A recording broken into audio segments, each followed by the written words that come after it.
योजनाओं के साथ जोड़ा।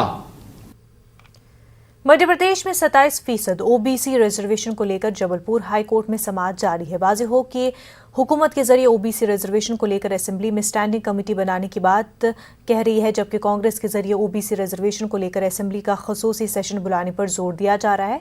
आपको बता दें कि मध्य प्रदेश में कमलनाथ हुकूमत ने ओबीसी रिजर्वेशन को 14% से बढ़ाकर 27% करने का फैसला किया था।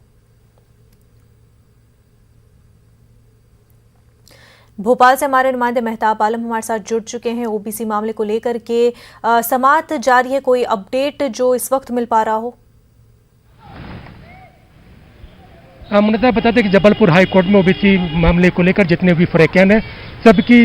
अपील पर जो अर्जी लगाई गई थी उस पर आखिरी समाअत आज जारी है और चीफ जस्टिस की बेंच में समाअत जारी है और उम्मीद की जा रही है कि शाम तक इस मामले पर लेकर कोई बड़ा फैसला आ सकता है। और सभी लोगों की निगाहें जबलपुर हाई कोर्ट के फैसले की तरफ लगी हुई हैं कि आज अहम फैसला क्या आ सकता है, क्योंकि अगर हम 2018 में जो असेंबली इंतखाबात हुए तो उसके बाद जो है कमलनाथ हुकूमत जब आई थी उसने 14% से बढ़ाकर 27% रिजर्वेशन किया था और उस वक्त भारतीय जनता पार्टी के लोग उसकी मुखालफत कर रहे थे। लेकिन गुज़िश्ता दिनों जिस तरह से मरकजी हुकूमत ने ओबीसी को लेकर दर्ज फेरिजात का जो है खाका तैयार करने का मामला रियासतों के हाथ में दिया, वहां पर भारतीय जनता पार्टी ने अपनी पॉलिसी में तब्दीली की। अब भारतीय जनता पार्टी और कांग्रेस दोनों 27% रिजर्वेशन की बात कर रही हैं और दोनों अपने अपने तरीके से ओबीसी वोट तक पहुंचने की कोशिश कर रही हैं, क्योंकि मध्य प्रदेश की अगर हम बात करते हैं तो यहाँ 52% ओबीसी वोटर है जिस पर दोनों की निगाहें लगी हुई हैं। जहां पर भारतीय जनता पार्टी इस मामले को लेकर जो है असेंबली में स्टैंडिंग कमेटी बनाने की बात कर रही है, वहीं पर कांग्रेस ने इस मामले को लेकर खुसूसी इजलास बुलाने का मुतालबा किया है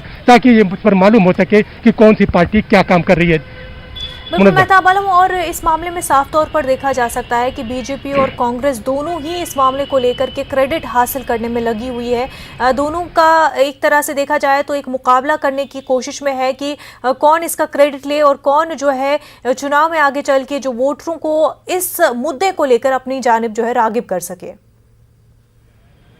यकीनी तौर पर यह वो जो है वोटों की राजनीति है और क्रेडिट की भी राजनीति है, वरना यही जो है भारतीय जनता पार्टी है। जब कमलनाथ हुकूमत ने 14% से बढ़ाकर 27% ओबीसी रिजर्वेशन किया था तो इसने यही मुखालफत की थी और कमलनाथ हुकूमत के जाने के बाद जब भारतीय जनता पार्टी आई तो वहाँ पर जो है अदालत में जिस तरह से पैरवी करनी चाहिए तो उस पैरवी नहीं की गई और वही बार बार कमलनाथ जी जो है ये कहते रहे हैं कि जो है भारतीय जनता पार्टी अदालत में पैरवी ठीक से नहीं कर रही है, यही वजह की 27% रिजर्वेशन नहीं मिल रहा है। लेकिन मरकज के जरिए जब तक जो है रियासतों को ओबीसी की जो है फहरिस्त तैयार करने का जब मौका दिया गया, वहां से भारतीय जनता पार्टी के मौक़िफ़ में तब्दीली आई और भारतीय जनता पार्टी और कांग्रेस दोनों ही 27% रिजर्वेशन की वकालत कर रही हैं और दोनों एक दूसरे पर इल्जाम लगा रही हैं। भारतीय जनता पार्टी ये कह रही कि कांग्रेस ने जरूर जो है 27% का रिजर्वेशन पास करने की बात की थी लेकिन उसके नीयत में खोट था। वहीं पर कांग्रेस की अगर बात करें तो कांग्रेस भी उस पर इल्जाम लगा रही है, उसका कहना है कि 27% रिजर्वेशन हमने पास कर दिया था लेकिन अदालत ले जाने वाले यही भारतीय जनता पार्टी के लोग हैं। इस तरह से दोनों पार्टियों की बात करें तो दोनों की नज़र जो है ओबीसी वोट बैंक पर है। मध्य प्रदेश के अगर टोटल वोट की बात करें